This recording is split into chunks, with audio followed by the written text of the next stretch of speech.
বাংলার মাটিতে নারী নির্যাতন তৃণমূল কংগ্রেস বেকার যুবকের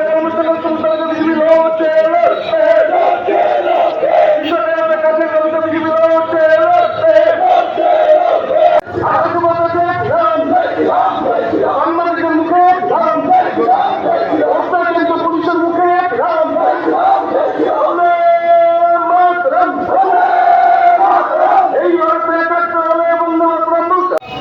বিভা মজুমদার এবং জেলার অন্যতম সাধারণ সম্পাদক মাননীয় শেখর চ্যাটার্জি, পরিবর্তন যাত্রার মুখ্য কনভেনর জেলার সহ সভাপতি মাননীয় দীপঙ্কর চক্রবর্তী, আমাদের বিধানসভা ক্ষেত্রের ইনচার্জ মাননীয় সঞ্জয় ঘোষ, কনভেনর মাননীয় পার্থ দত্ত, বিভিন্ন মোর্চার সভাপতিগণ,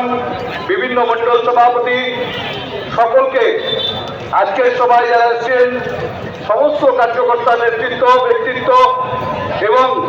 কুমড়ো কাশীপুর অঞ্চলের জাতীয়তাবাদী নাগরিক, ইলেকট্রনিক মিডিয়া, প্রিন্ট মিডিয়া এবং কর্মরত পুলিশ কর্মচারী সকলকে পার্টির পক্ষ থেকে দৈনিক